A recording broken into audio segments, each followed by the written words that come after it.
ছোটখাটো একদল ট্যালেন্টেড চোরদেরকে সামান্য ভুলের কারণে ইন্টারপোল বা ইন্টারন্যাশনাল ক্রিমিনাল পুলিশ এজেন্সি ধরে ফেলে এবং তাদেরকে দিয়ে পৃথিবীর সবচেয়ে ভয়ানক গ্যাংস্টারকে বোকা বানিয়ে 500 কোটি টাকা সোনা চুরি করতে বলে। তারপর এই ট্যালেন্টেড চোরেরা নিজের বুদ্ধিকে কাজে লাগিয়ে গ্যাংস্টার এবং ইন্টারপোলকে বোকা বানিয়ে নিজেরাই স্বর্ণ নিয়ে পালিয়ে যায়। তবে এটা কিভাবে? Hi, this is Mahin. তোমরা দেখছো এক্সপ্লেইন উইথ মাহিন অফিসিয়াল। চলতি বছরে মুক্তি পাওয়া সুপারহিট মুভিদের থেকে এটা একটা অন্যতম মুভি। আজকের মুভির নাম লিফট। গল্পের শুরুতে আমরা প্রাচীন এবং সৌন্দর্যের লীলাভূমি ভ্যানিস শহরকে দেখতে পাই। এখানে প্রতি বছরের মতো একটা অডিটোরিয়ামে চলতি বছরের সবচেয়ে আশ্চর্যকর জিনিস নিলাম করে বিক্রি করা হতো। আর এখানে নিরাপত্তা অনেক কঠোর। আমন্ত্রণকৃত অতিথিদেরকেও নির্দিষ্ট ইনভিটেশন কার্ডের মাধ্যমে প্রবেশ করতে হতো। তখনই আমরা একটা লোককে দেখতে পাই। এই লোকটার নাম হচ্ছে চ্যারি, যে কিনা এই অনুষ্ঠানে নিজের নাম পরিবর্তন করে ইনভিটেশন পেয়েছে। চ্যারি ভিতরে ঢোকার পর আমরা আরেকজন লোককে তার সাথে কথা বলতে দেখতে পাই। আসলে এই লোকটাও চ্যারির দলের একজন মেম্বার। এই লোকটার নাম হচ্ছে ড্যান্টন। এই অনুষ্ঠানটা ইটালি এবং লন্ডনে একসাথে সরাসরি সম্প্রচার করা হয়ে থাকে। অন্যদিকে আমরা ইন্টারপোল অফিসারকে দেখতে পাই। এই মেয়েটার নাম হচ্ছে অ্যাবি, যে কিনা একজন শক্তিশালী ইন্টারপোল এজেন্ট। ইভেন্টটা একসাথে লন্ডনে অনুষ্ঠিত হচ্ছিল। সেখানে চ্যারির একজন টিম মেম্বার দামি একটা পেন্টিংকে নকল পেন্টিং এর সঙ্গে পাল্টিয়ে নদীতে ফেলে দেয় এবং ট্রলারে থাকা তার টিম মেম্বার পেন্টিংটা উঠিয়ে নেয়। তারপরেই চলে আসে আজকের নিলামের সবচেয়ে বিখ্যাত বস্তু। এটাকে তারা নাম দিয়েছে এনএফটি। এটার মাধ্যমে একটা ক্যামেরাকে 4000 লেন্সের মাধ্যমে ইউজ করা যায় এবং এটা ভিডিও শুটের 1 মিনিটের ভিতরেই আপনাকে অ্যানিমেশন বানিয়ে দেখিয়ে দিবে। যথাযথভাবে নিলাম শুরু হয়ে যায় এবং সবাই দামাদামি শুরু করে দেয়। দামাদামি এক পর্যায়ে চ্যারি এই এনএফটিটাকে $2 কোটি কিনে ফেলে। তখনই চ্যারির টিম মেম্বার একটা অ্যালার্ম বাটনে ক্লিক করে, যার প্রতিফলে পুরো অডিটোরিয়ামে লাল বাতি জ্বলতে লাগে, যার প্রতিফলে ভিতরে অবস্থা একদম গোলমালে হয়ে যায়। সবাই নিজের প্রাণ বাঁচানোর জন্য বাহিরে বের হতে লাগে। অন্যদিকে ইন্টারপোল অফিসার চ্যারিকে ধরার জন্য উঠে পড়ে লেগেছে। চ্যারি বুদ্ধি করে এনএফটির মালিককে তাদের সাথে নিয়ে যায়। প্রথমে সে রাজি হয়নি, কিন্তু অনুষ্ঠানের বিচারক হিসাবে দায়িত্বরত মেয়েটার কথা শুনে সে রাজি হয়ে যায়। তারপর এনএফটির মালিককে নিয়ে চ্যারি চলে যায় নিজের ইয়টের দিকে, কিন্তু পিছনে ইন্টারপোল অফিসার অ্যাবি তার পিছুই যেন ছাড়ছেই না। সে তার দলবল নিয়ে চ্যারিকে ধাওয়া করতে লাগে। যখন ইন্টারপোল অফিসার অ্যাবি চ্যারিদের কাছে চলে আসে, তখন বোর্ডে থাকা একটা মেয়ে নিজের হ্যাকিং সিস্টেমের মাধ্যমে একটা ইমার্জেন্সি বোর্ডকে তাদের পিছনে দাঁড় করিয়ে দেয়, যেটা কিনা এবির বোর্ডের সামনে চলে আসে। তারপর চ্যারির বোর্ডের দায়িত্বরত ড্রাইভার স্পিডটাকে আরো বাড়িয়ে দেয় এবং এক পর্যায়ে তারা লেকের মাঝখানে চলে আসে। তখন বোর্ডে বসে থাকা হ্যাকিং সিস্টেমের মাধ্যমে একটা মেয়ে আশপাশের সমস্ত ড্যাম আটকিয়ে ফেলে। তার প্রতিফলে বেচারা অ্যাবি বাহিরে থেকে যায় আর চ্যারিকে সে ধরতেই পারে না। আসলে এটা একটা মজাদার মুভি। যারা এখনো ভিডিওটাকে লাইক করোনি, জলদি ভিডিওটাকে একটা লাইক মেরে দাও আর প্লিজ চ্যানেলটাকে সাবস্ক্রাইব করে ফেলো। যারা ইতিমধ্যে সাবস্ক্রাইব করে ফেলেছো তাদেরকে অসংখ্য ধন্যবাদ। আমরা এখন একে একে চ্যারির সমস্ত টিম মেম্বারদেরকে তোমাদের সামনে পরিচয় করিয়ে দিব। এই লোকটার নাম চ্যারি। সে এই টিমের বস, যাকে তোমরা শুরু থেকেই দেখে এসেছো। এই টিমের পাইলট হিসেবে দায়িত্বরত এই মেয়েটার নাম কামিলা, যে কিনা এমন কিছু নেই যেটা সে চালাতে পারে না। এই মেয়েটার নাম মিশন, যে কিনা এমন কিছু নেই যেটাকে সে হ্যাক করতে পারে না। আর এই ছেলেটার কথা তো না বললেই নয়, সে পৃথিবীর এমন কোনো লকার নয় যেটাকে সে খুলতে পারে না। আর এই বিখ্যাত চোর বাবার নাম হচ্ছে ম্যাগনাস। আর সবশেষে এই টিমের একজন ইঞ্জিনিয়ার রয়েছে, যার নাম লকি। তারপর সবাই ইউটে গিয়ে ইচ্ছা মতো পার্টি করতে লাগে।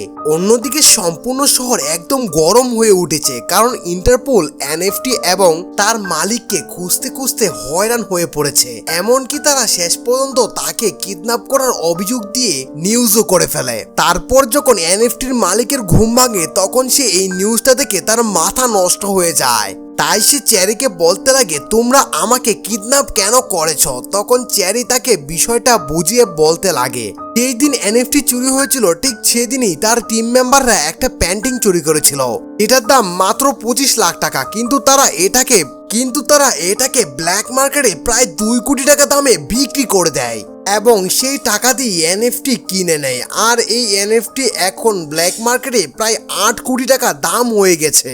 সব হিসাব মিলে এনএফটির মালিক এখান থেকে 3.5 কোটি টাকা পাবে, আর বাকি সব টাকা চেরির। তখন চেরি উদাহরণ হিসেবে বলতে লাগে এই চাবির রিংটা মাত্র 25,000 টাকায় বিক্রি হচ্ছিল, কিন্তু যখন এটা চুরি হয়ে যায় তখন এটার দাম প্রায় 100 কোটি টাকা হয়ে যায়। ঠিক এমনই আমরা জিনিসগুলোকে কিছুক্ষণের জন্য ধার নিয়ে যাই, তারপর আমাদের মুনাফা নিয়ে এটা ফিরিয়ে দেই। তারপর আমরা দেখতে পাই ইন্টারপোল অফিসার অ্যাবি ড্যান্টনকে ধরে ফেলেছে এবং তাকে জিজ্ঞাসা করতে লাগে এই লোকটাকে যে তোমার সাথে বসে রয়েছে। তখন ড্যান্টন বলতে লাগে এই লোকটাকে সেটা তো আমি জানি না, কিন্তু অ্যালেবের মনে হয় জানতে পারে।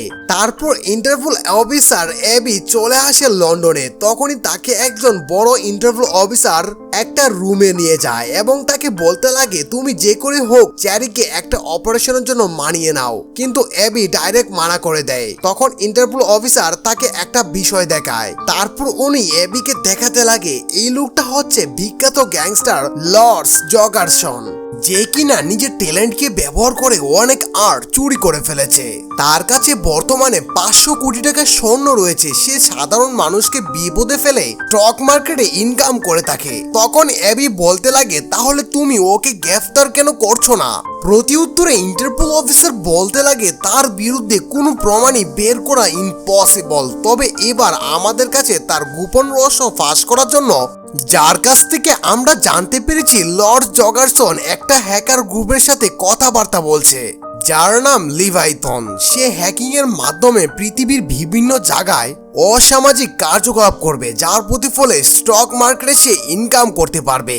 কিন্তু লিভাইথন বা হ্যাকার গ্রুপ কোনো ক্যাশ টাকা অথবা কোনো ট্রান্সফার তারা বিশ্বাস করে না। তারা সোজা স্বর্ণ নিয়ে ডিল করে থাকে, আর এই 500 কোটি টাকার স্বর্ণ লন্ডন থেকে কয়েকদিন পরে ইটালি আসবে। কিন্তু এইগুলো জগারসনের কাছ থেকে চুরি করা ইম্পসিবল, তাই আমরা চেরিকে এই অপারেশনে আনতে চাই। কিন্তু অ্যাবি কিছুতেই রাজি হয় না। তারপর অনেক জোরাজুরির পর অ্যাবি রাজি হয়ে যায় এবং চেরির কাছে চলে যায়। চেরিকে বিষয়টা জানানোর পর সে বলতে লাগে এই লোকটার সাথে পাঙ্গা নেওয়া মানে নিজের জীবনকে শেষ করে ফেলা, কারণ এই লোকটা কখনোই তোমাকে ছাড়বে না, ডাইরেক্ট উপরে পৌঁছিয়ে দিবে। যেহেতু এরা কিছুদিন আগে এনএফটি এবং তার মালিককে কিডন্যাপ করার অভিযোগ এসেছে, তাই চেরির উপর ইন্টারন্যাশনাল লর মাধ্যমে মামলা হতে পারে, আর মামলা থেকে বাঁচতে চাইলে তাদেরকে এই কাজটা করতে হবে, অন্যথায় ইন্টারপোল তাদের সম্পূর্ণ টিমকে জেলের ভাত খাইয়ে ছাড়বে। তারপর দেখা যায় চেরি তার টিমের সঙ্গে এই অপারেশনটা নিয়ে আলাপ করছে, কিন্তু তখন কেউই রাজি হয়নি। কিন্তু তারা লাস্ট পর্যন্ত জেলে ঢুকার হাত থেকে বাঁচার জন্য রাজি হয়ে যায়। তখন ইন্টারপোল অফিসার অ্যাবি বলতে লাগে এই স্বর্ণগুলো লন্ডনের ব্যাংক থেকে অনেক সুরক্ষিতভাবে এয়ারপোর্টে পৌঁছানো হবে এবং সেখান থেকে প্লেনের মাধ্যমে ইটালিতে চলে আসবে। তবে এই স্বর্ণগুলো প্লেনে উঠার আগেই চুরি করতে হবে, এছাড়া আমাদের কাছে অন্য কোনো উপায়ই নেই। তখন চেরি তার টিম মেম্বারদের উদ্দেশ্যে বলতে লাগে যখন আমরা আটকে পড়ি তখন আমরা কি করি, নতুন কোনো রাস্তা বের করার চেষ্টা করি। ঠিক এমনই এই বিষয়টা সম্পূর্ণ উপর থেকে নিচ পর্যন্ত অ্যাক্সে করো, দেখো অবশ্যই রাস্তা বের হবে। অন্যদিকে আমরা দেখতে পাই যে লোকটা ইন্টারপোলের কাছে সবকিছু বলে দিয়েছিল তাকে জগারসন এবং তার লোকেরা 6 টুকরো করে কেটে ফেলেছে, মানে একদম নৃশংসভাবে হত্যা করে ফেলেছে। এখন চেরির টিমের সামনে নতুন একটা চ্যালেঞ্জ তৈরি হয়ে দাঁড়ায়। আগে যেখানে এই কাজটা 17 দিনে করা অসম্ভব ছিল, এখন এটা 10 দিনের মধ্যেই পূরণ করতে হবে। 10 দিনের ভিতরেই এখন স্বর্ণগুলোকে ইটালির মধ্যে পাঠানো হবে। তারপর আমরা চেরির অফিসে দেখতে পাই সমস্ত টিম মেম্বার মিলে চুরি করার একটা উপায় পেয়েছে, যেটা অনেকটা কঠিন তবে সম্ভব। তারা প্লেন থেকে স্বর্ণগুলো চুরি করে ফেলবে, কিন্তু তাদেরকে এই স্বর্ণগুলো চুরি করার জন্য ঠিক ওই প্লেনটার নিচে একটা প্লেন নিয়ে যেতে হবে। তাই চেরি এবং অ্যাবি বের হয়ে পড়ে একটা প্লেন খুঁজতে। তারা চলে আসে একটা পাগল লোকের কাছে যার কাছে প্রচুর টাকা রয়েছে এবং তার একটা প্রাইভেট জেট বিমান রয়েছে। তারা প্রথমে সুন্দরভাবে জেট বিমানটা চায়, কিন্তু সে বাহানা করতে লাগে। তখন অ্যাবি বলতে লাগে তোমার বিমানে যে পরিমাণ মডিফাই করা হয়েছে এর প্রতিফলে এটা এখন আকাশে উড়ানো একদম নিষিদ্ধ। এখন আমি চাইলে তোমার বিমানটাকে নিজের হেফাজতে নিতে পারি, যদি এটা না চাও তাহলে ভালোভাবে বিমানটা দিয়ে দাও। তারপর এই লোকটা বিমানের সম্পূর্ণ ফিচার তাদেরকে বুঝিয়ে দেয়। তারপর আমরা চেরির অফিসে দেখতে পাই দুইটা প্লেনকে একই রাডারে এবং কোড আইডি মিলানোর জন্য একটা ডিভাইস প্রয়োজন, কিন্তু ডিভাইসটা কাজ করলেও প্রায় 5 মিনিটের পরে নিজের কাজ শুরু করবে। তাই এখন চেরিদের প্রয়োজন কন্ট্রোল রুমে একজন অফিসারকে হাত করা। তারপর চলে যায় তারা একটা কফি হাউসে, যেখানে আমরা একটা পঙ্গু ব্যক্তিকে দেখতে পাই। এই লোকটার নাম হ্যারি। তাকে দেখলে যতটা সাধারণ মনে হয় আসলে সে ততটাই শিয়ানা। লোকটাকে তারা সম্পূর্ণ বিষয়টা জানায়, কিন্তু সে প্রথমেই না করে দেয়, কারণ সে বলতে লাগে এর মাধ্যমে আমার চাকরিটাই চলে যাবে। তখন চেরি বলতে লাগে আমরা এর বিনিময়ে তোমাকে $10 লাখ দিব। এটা শোনা মাত্র লোকটা বলতে লাগে আপনার সাথে কাজ করে আমার অনেক ভালো লেগেছে। তারপর চেরি নিজের অফিসে চলে আসে এবং সমস্ত টিম মেম্বারদেরকে বলতে লাগে তোমরা যখন এই টিমে জয়েন করেছিলে তখন আমি বলেছিলাম তোমাদের কোনো বিপদে ফেলবো না, কিন্তু এখন এমন একটা অপারেশনের সামনে আমরা দাঁড়িয়ে আছি যেখানে আমাদের প্রাণ যেতে 1 মিনিটও সময় লাগবে না। তোমাদেরকে আমি এখনো বলছি এই মিশনটা করার দরকার নেই, কারণ আমি চাই না তোমাদের কিছু হয়ে যাক। আর জগারসন এমন একটা লোক যার কাছে মানুষকে মেরে ফেলা কোনো ব্যাপারই না। সবাই এইরকম কথা শুনে কিছুক্ষণ থেমে দাঁড়ায় এবং তারপর একে একে সবাই বলতে লাগে চেরি আমি তোমার সাথে আছি, হয় আমার প্রাণ চলে যাক তারপরও তোমার টিম ছাড়বো না। কিন্তু ইঞ্জিনিয়ার লোক এতে কোনো প্রশ্রয় দেয় নেই। সে সবার শেষে বলতে লাগে হ্যাঁ আমি আছি। অন্যদিকে আমরা দেখতে পাই লিভাইথন নামে হ্যাকার গ্রুপটা একটা হ্যাকিং সিস্টেমের মাধ্যমে শহরের মধ্যে বন্যা সৃষ্টি করেছে। আসলে এটা লিভাইথনদের একটা প্রমাণ, যেটা কিনা সে জগারসনকে দেখানোর জন্য করেছে। জগারসন বিষয়টা থেকে অনেক আনন্দিত হয় এবং বলতে লাগে আমি তোমাদের ডেমো বুঝতে পেরেছি এবং আমি তোমাদের সাথে ডিল করতেই চাই। তারপর আমরা চেরির অফিসে দেখতে পাই তাদের টিমের হ্যাকার পিএসআইডি হ্যাক করার একটা যন্ত্র বানিয়েছে, কিন্তু এইটা নিয়ে এয়ারপোর্টে ঢোকা ইম্পসিবল। তখন এবি বলতে লাগে এটাকে ছোট ছোট অংশে পাল্টিয়ে দাও এবং আমরা সবাই নিজেদের অংশ নিয়ে এয়ারপোর্টে ঢুকে পড়বো। তারপর এরা পুরোদমে কাজে লেগে পড়ে, এমনকি তারা এনএফটিটার সমস্ত ক্যামেরা বের করে প্লেনের মধ্যে লাগিয়ে ফেলে। তারপর চেরি এখানে একটা প্ল্যান বানায়। সে বিখ্যাত পাইলট ফ্রান্সিসকে এই ফ্লাইটের পাইলট বানায়, যাতে করে তারা এয়ারপোর্ট চেঞ্জ করে বরফের এলাকায় ল্যান্ড করতে পারে।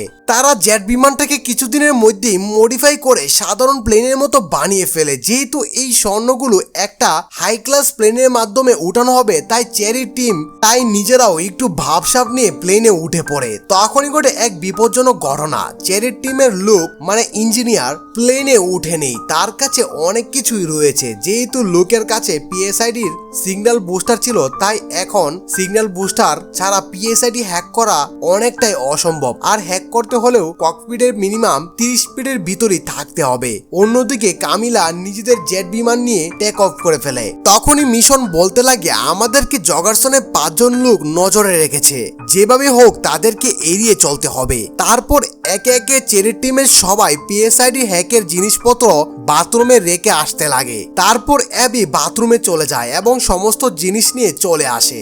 সবকিছু নিয়ে এসেছে ফ্লাস্কাস ওয়াশরুমে ঢুকে পড়ে এবং সবকিছু একটার পর একটা লাগাতে লাগে। কিন্তু যখনই সে ককপিটের উপরে রাখতে যাবে তখনই তার হাত থেকে ডিভাইসটা পড়ে যায় এবং ভেঙে যায়। অন্যদিকে কামিলা প্রায় প্লেনের কাছে চলে এসেছে। এখন তাদের কাছে সবকিছু সেট আপ করার জন্য মাত্র 10 মিনিট সময় রয়েছে।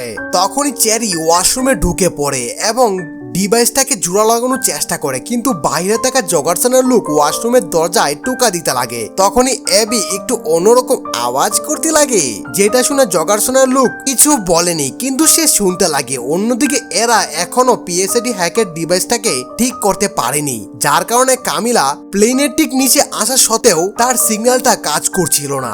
আর সে এইভাবে বেশিক্ষণ থাকতে পারবে না, কারণ রেডারে 2টা প্লেন দেখা যাচ্ছে, যেটা কিনা জগারসনের লোকেরা দেখতে পেলে বুঝে যাবে। কামিলা কয়েকবার ট্রাই করার পরেও সিগন্যাল পাচ্ছিল না। সবশেষে তারা অনেকক্ষণ ট্রাই করার পর সিগন্যালটা পেয়ে যায় এবং সিগন্যালটাও সঙ্গে সঙ্গে লক হয়ে যায়। কিন্তু তখনই ঘটে বিপত্তি, কারণ বিমানবন্দরে বসে থাকা হ্যারি দেখতে পায় এখনো রাডারে 2টা প্লেন দেখা যাচ্ছে, আবার কি একই পিএসআইডি নামে, যে কারণে তার পাশে থাকা মেয়েটি বলতে লাগে এই প্লেনটা কোথা থেকে এসেছে এবং সে আরো বলতে লাগে এটাকে আমরা কন্ট্রোল রুমে বিষয়টা জানাবো। কিন্তু হ্যারি বলতে লাগে আমি বুঝলাম না, তুমি একটু বেশি বুঝতে পারো নাকি, এটা মনে হয় কোনো টেকনিক্যাল প্রবলেম, কিছুক্ষণের মধ্যেই ঠিক হয়ে যাবে।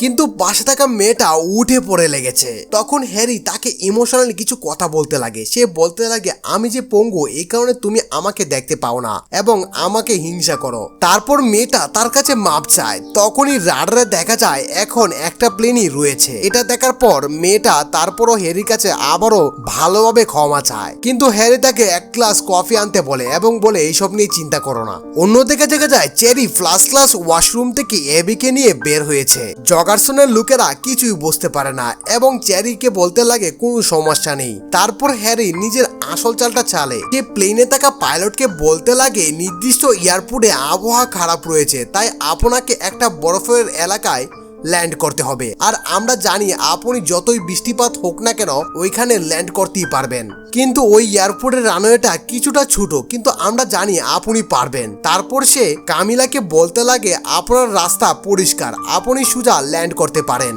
তারপর দেখা যায় প্লেনটা যখনই নিজেদের রাস্তা পাল্টিয়ে নেয় তখনই জগারসনের লোকেরা নিজেদের ব্যাগ থেকে অস্ত্র বের করে ফেলে। তখনই ড্যান্টনের কাছ থেকে ম্যাগনাস একটা সিলিন্ডার নিয়ে নিচের দিকে যেতে লাগে। অন্যদিকে মিশন প্লেনে থাকা সমস্ত কানেকশন বন্ধ করে দেয়, এমনকি ওয়াইফাইটা অফ করে দেয়। তারপর ম্যাগনাস নিজের আনলকিং সিস্টেমের লেজারটা ওয়ান করে লকটাকে ভাঙার চেষ্টা করতে থাকে। লেজারটা লকের সাথে লাগার সাথে সাথেই সম্পূর্ণ প্লেনটা একটা ধাক্কা খায়, যার প্রতিফলে জগারসনের লোকেরা স্বর্ণের দিকে এগিয়ে যায়। তার আগে জগারসনের লোকেরা একটা বিমানমালাকে ধরে বলতে লাগে জলদি তোমার পাইলটকে বলো আমরা যেখানে ল্যান্ড করতে চাচ্ছি সেখানে যেন ল্যান্ড করা হয়, অন্যথায় তোমাদের সবাইকে আমরা এখনই মেরে ফেলবো।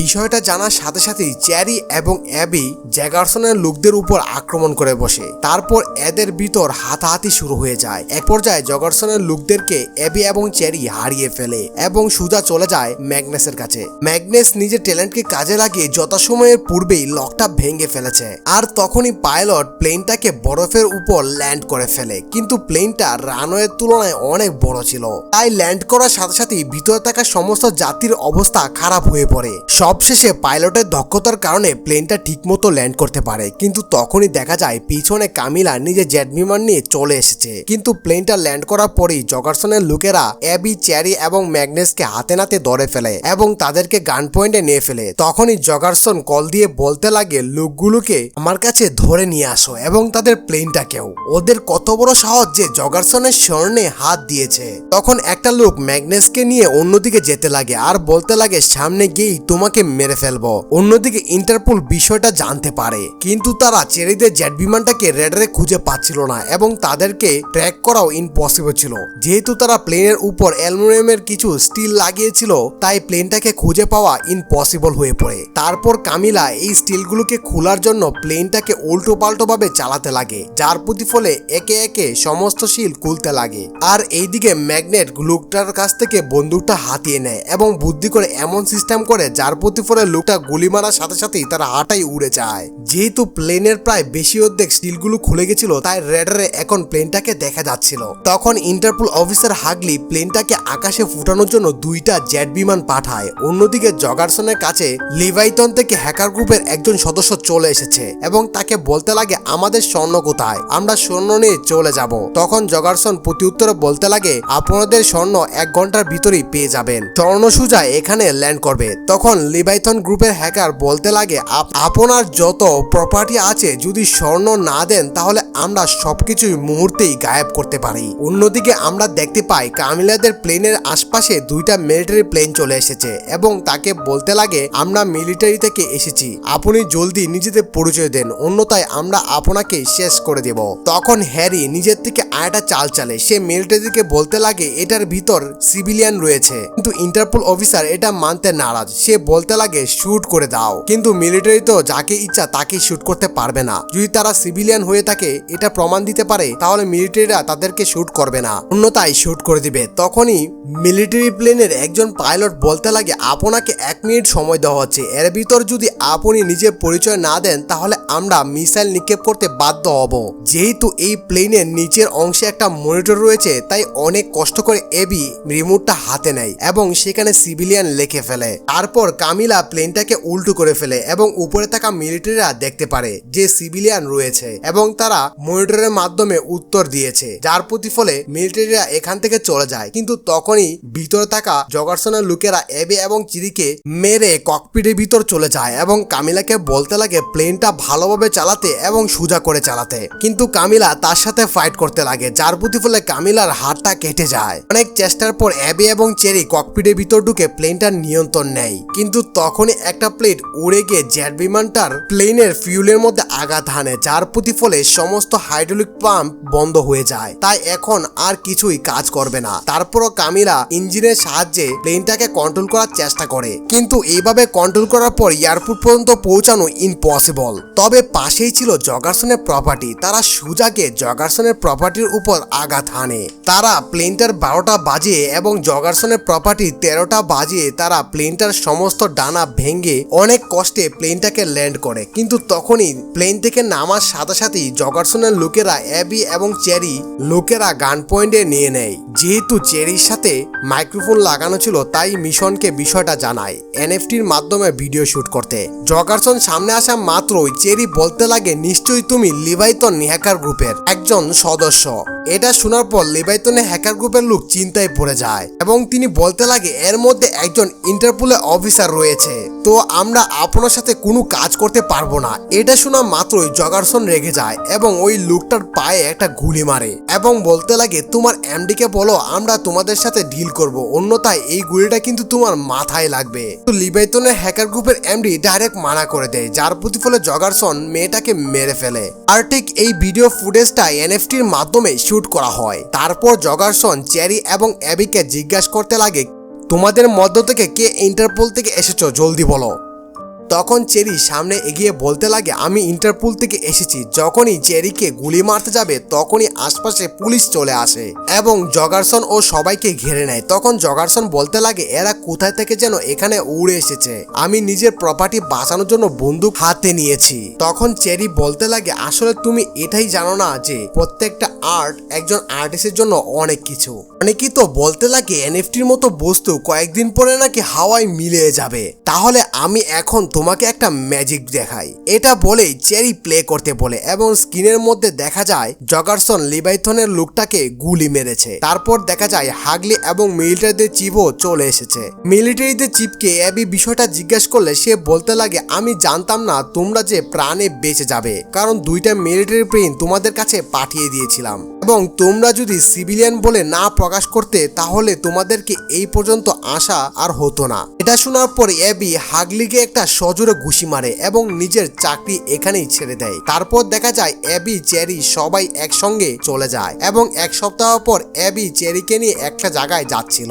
তখন সে গাড়িতে বলতে লাগে আমি চাই না তোমাকে হারাতে, তাই আমি তোমার জন্য একটা গিফট নিয়ে এসেছি। তখন চেরি বলতে লাগে যখন আমরা হ্যারির সাথে দেখা করার জন্য রেস্টুরেন্টে গিয়েছিলাম এই ফাঁকে অ্যাগনেস লোহার ইটগুলোকে একটা লিকুইডের মাধ্যমে স্বর্ণের কালারে পরিণত করে এবং আমরা এই নকল স্বর্ণের ইটগুলোকে ওই আসল স্বর্ণের ইটগুলোর সাথে প্লেনে ঢুকিয়ে ফেলি। যখন আমরা প্লেনের মধ্যে মারামারি করছিলাম তখন ম্যাগনেট স্বর্ণগুলোকে পাল্টিয়ে দেয় এবং প্লেনের দরজা হ্যাক করে খুলে ফেলে আর সেগুলোকে বাইরে ফেলে দেয়। অন্যদিকে লুক আমাদেরকে কোনো ধোঁকাই দেয়নি, বরং তার কাজই ছিল স্বর্ণগুলোকে ঠিকমতো ল্যান্ড করে সঠিক স্থানে নিয়ে লুকিয়ে ফেলা। এখন অ্যাবি বলতে লাগে তাহলে ওই হাগলি কি পেয়েছে? প্রত্যুত্তরে চেরি বলতে লাগে ওই বদমাশের কাছে কিছুই নেই। তারপর অ্যাবি স্বর্ণগুলো পানি থেকে ওঠানোর জন্য বাটনটাতে ক্লিক করে এবং তখনই সবাই অত্যন্ত আনন্দিত হয়। তারপর অ্যাবি চেরিদের গ্রুপে অ্যাড হয়ে যায় আর এই মুভিটা এখানেই শেষ হয়ে যায়। তো বন্ধুরা যারা